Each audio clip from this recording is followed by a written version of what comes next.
this video, you will learn about the steam traps, their types, and their selection criteria.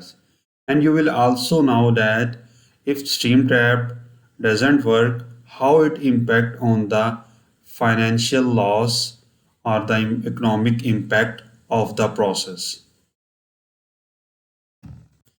A steam trap is a valve that is used in steam piping and the equipment which automatically discharge condensate, air, and non-condensable gases. It also prevents the steam leakages from the steam network and avoid the damages due to the hammering. Mainly, there are three types of steam traps: mechanical type, thermodynamic type, and thermostatic type.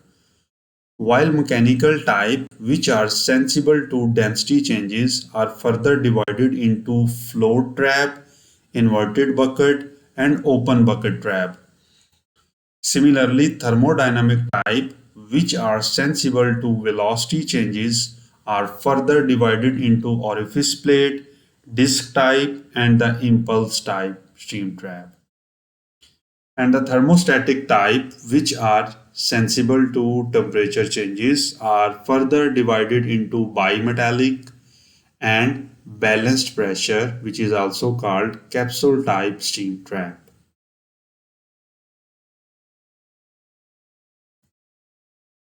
These parameters need to be considered while selecting any steam trap.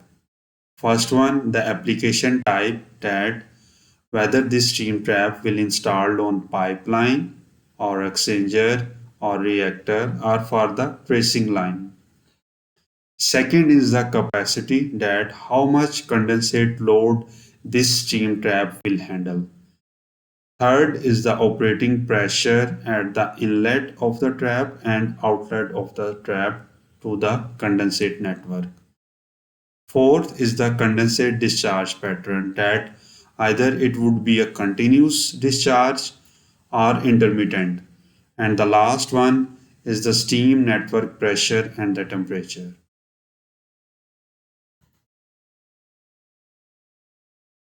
Application of any steam trap highly depends on the process nature and the process equipments.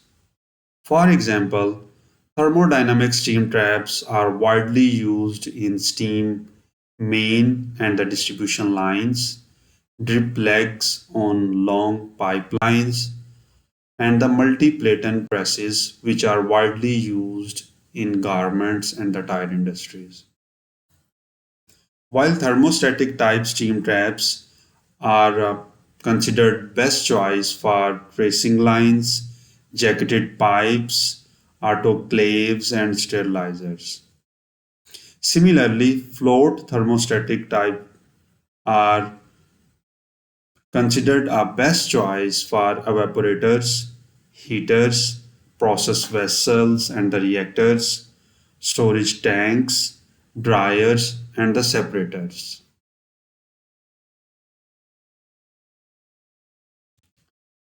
If a steam trap is not properly installed, then it can cause the damage to the steam trap and can cause the severe hammering in the steam network. So, any steam trap must be installed carefully, and there are multiple guidelines available for the proper installation of a steam trap. Like, mechanical type traps shouldn't be installed vertically. They should always be installed horizontally because they are operated on density difference base and they contains floaters and the buckets. Second, do not install steam traps in series. And it is also not preferable to install steam traps in parallel, and they can be installed in parallel only if there is a high surge value during the startup. Also, each unit should be installed with its own trap, and there should be a proper purging of a pipe network before installation of any new steam trap. A strainer should be installed at upstream of the trap to separate debris from the steam and to avoid damage of the steam trap. Isolation valves should also be installed across the trap for its easy maintenance. And the flow direction of condensate should be aligned with the trap installation arrow mark. Traps should be installed at the low point of the equipment outlet to avoid steam resistance. In case if there is a space limitation, a backwater elbow should be added to raise the condensate level. And if the steam trap outlet pipe is immersed in water, then there must be a hole at the elbow of the outlet pipe which will break the vacuum and avoid the backflow of sand to the trap.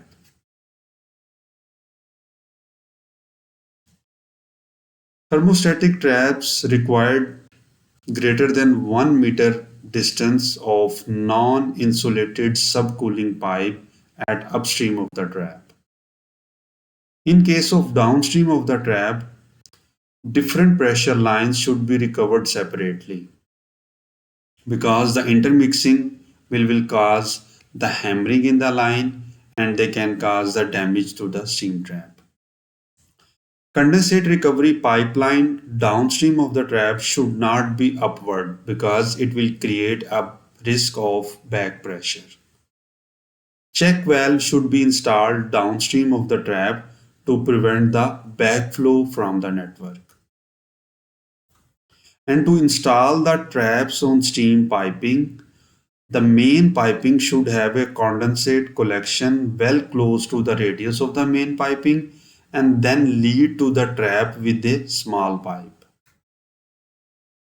Thermodynamic type steam traps are not suitable for steam pressure less than 3 bar.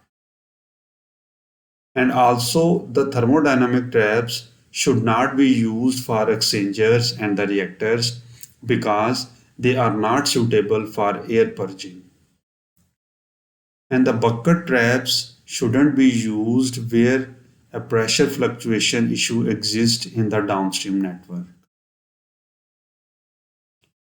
And now here comes the most important part of the steam trap performance, that if a steam trap is faulty or there is a no steam trap on the steam or the condensate network, then what will be the impact on financial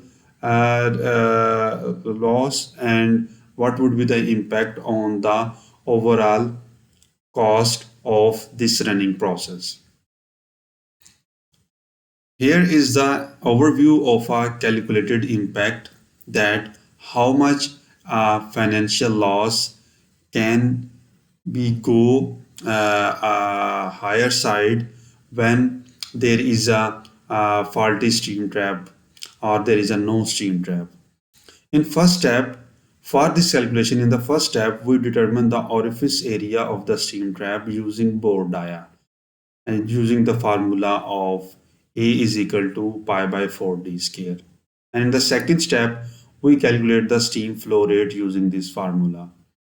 Here 0.65 is the coefficient of discharge for the sharp edge orifice, and this is considered when the steam trap is faulty.